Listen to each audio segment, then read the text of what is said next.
Bonjour à tous, alors aujourd'hui on va voir comment résoudre un système d'équations. Alors à quoi ça sert un système d'équations? Par exemple, quand vous avez un repère, juste ici je vais dessiner un repère sur la gauche de la feuille, sur la gauche de la feuille, comme ceci.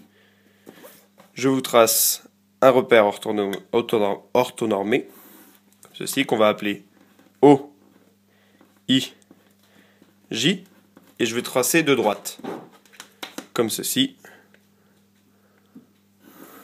Première droite qu'on va appeler D, et deuxième droite qui va couper juste ici, qu'on va appeler D'.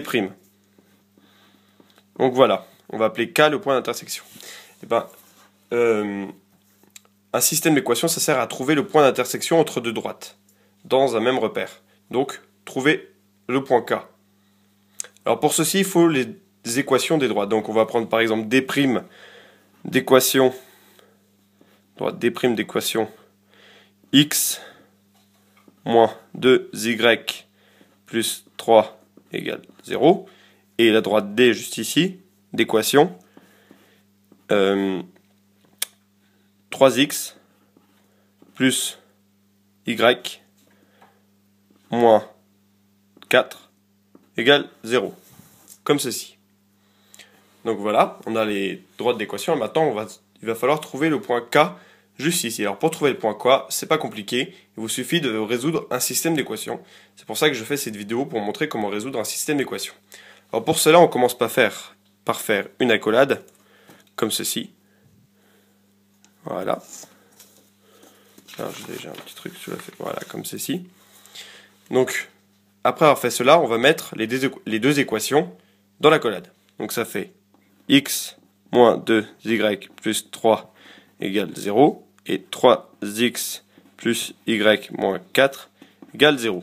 Donc voilà, on a notre système d'équations. Alors maintenant, on va déterminer x en fonction de y. Donc, ce qui équivaut à x, on le laisse ici, x, et on va passer le 2y, le moins 2y de l'autre côté, donc ça devient plus 2y, ce qui équivaut à 2y. On va passer le plus 3 de l'autre côté de l'égalité, donc ça fait moins 3. Donc x égale 2y moins 3. Et maintenant, on va remplacer le x dans la deuxième équation par 2y moins 3. Comme ça, on aura une deuxième équation qu'avec des y.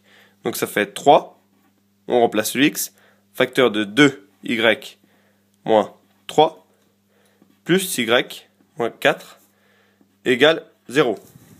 Donc, ce qui équivaut, là, on résout l'équation. Donc voilà, le terme du haut, on ne le change pas, ça fait x égale 2y moins 3. Et en bas, on va résoudre l'équation. Donc 3 fois 2y, ça fait 6y.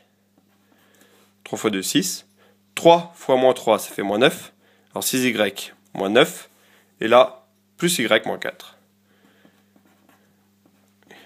Égale 0. Là, c'est un y, c'est pas un 4. Voilà. Donc on continue de résoudre. Équivaut à x, ça change pas. X égale 2y moins 3. Et là, c'est un 6. 6y plus y, 6y plus y, ça fait 7y. Moins 9, moins 4, ça fait moins 9 moins 4, ça fait moins 13. Égale 0. On continue de résoudre. Équivaut à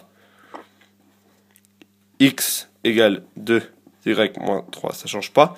Et là, on va faire passer le moins 13 de l'autre côté de l'égalité, ce qui fait 7y égale 13. Donc voilà, on est arrivé à l'étape où on a la valeur de x et bientôt la valeur de y. Donc pour trouver la valeur de y, on continue de résoudre l'équation normalement, comme ceci. On met l'accolade et là, ça fait x. Alors on va déterminer y, donc on peut passer y au-dessus, ça change rien, donc on peut mettre le 7y ici.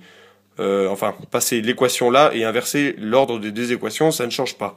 Donc ça fait 7y égale 13. Ce qui veut dire que y égale 13 divisé par 7. Ce qui fait 13 septièmes. Et maintenant, qu'on connaît la valeur de y, on va changer la valeur de y juste ici pour trouver x. Donc, ça nous fait x égale 2y. On sait maintenant que y égale 13 septièmes. Donc 2 fois 13 septièmes. Et on rajoute moins 3. Moins 3. Donc voilà, maintenant on a la valeur de y. On va bientôt avoir la valeur de x. Ce qui nous donne, je disais, alors, x, y, je veux dire, ça ne change pas, égale 13 septièmes. Et x égale 5 septièmes. Donc voilà, maintenant on a les coordonnées du point d'intersection. Le point K juste ici est de coordonnées K. Il a x 5 septièmes, donc 5 septièmes on a 6. Et y égale 13 septièmes. Donc voilà, c'est tout pour résoudre un système d'équations. Donc ce qu'il faut, c'est trouver soit x, soit y en fonction de l'un ou de l'autre. Par exemple, là on a fait x en fonction de y, mais on pourrait faire y en fonction de x. Et après, il vous suffit de résoudre les équations et vous trouvez le point d'intersection. Donc voilà, c'est tout pour cette explication. J'espère qu'elle vous a plu et on se retrouve bientôt pour de nouvelles vidéos. Salut!